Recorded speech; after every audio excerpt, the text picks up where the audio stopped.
1 million journeys per day. We create a quarter of Greater Manchester's total carbon emissions just by getting from A to B. Yet Manchester's transport is probably greener than you think.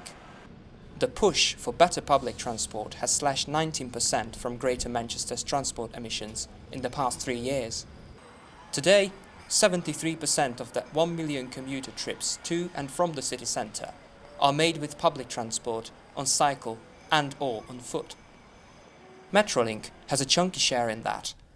The network transports 30 million people every year, and the electricity is sourced from hydro and biomass power plants. Metrolink is by far the most energy efficient mode of transport in Greater Manchester, and the one which contributes greatest to carbon reduction. And of course we've been expanding the system greatly over recent years, so we now have the largest surface light rail system in the UK, carrying more than 30 million passengers a year and growing year on year.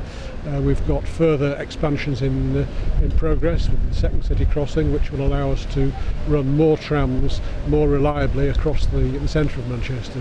So that will help to grow the patronage, continue to grow it on top of what we've already built. And at the moment we're involved in a public inquiry to gain the powers to build and operate a further Metrolink extension through Trafford Park to the Trafford Centre. So by 2020, the system will have grown again in size, and with the additional flexibility that the second city crossing will bring, we'll be able to run many more services across Greater Manchester. Still, 80% of public transport journeys are made on the bus. Over the past years, bus companies have bought 280 hybrid buses, which emit 30% less CO2 than their predecessors. At the same time, TfGM has rolled out the free metro shuttle service with a fleet of 88 all-electric buses. You could also mention the new interchanges such as the ones in Wythenshawe and Hazelgrove, or the surge in the number of cyclists in the last couple of years. But is all that enough to win over more motorists? Do you ever use public transport in Manchester? Yes, unfortunately. How often? Probably once or twice a week. Why not more often?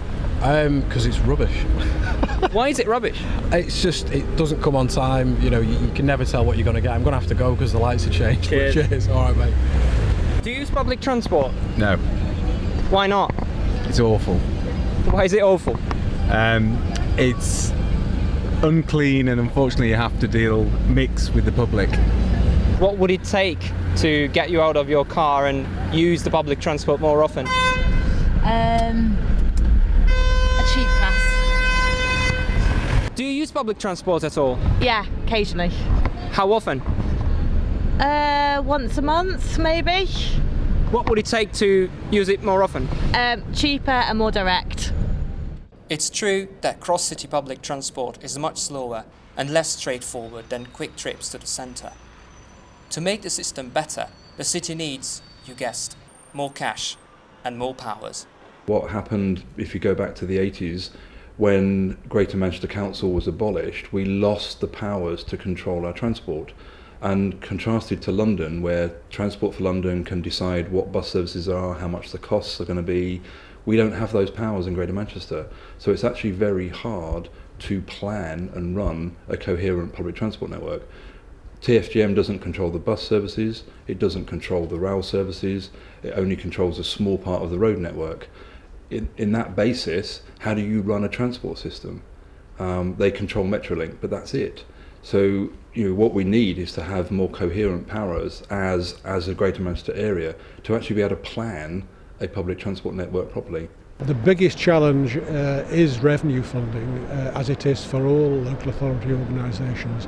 Maintaining the provision of the services that we provide in terms of the contracted bus network, in terms of the concessionary fares schemes that we operate, in terms of the contributions to the funds that help us build improvements to the Metrolink network, to railway stations, to bus stations and interchanges, it is increasingly difficult to maintain the level of activity that we want to see with the pressures on the public purse that currently exist.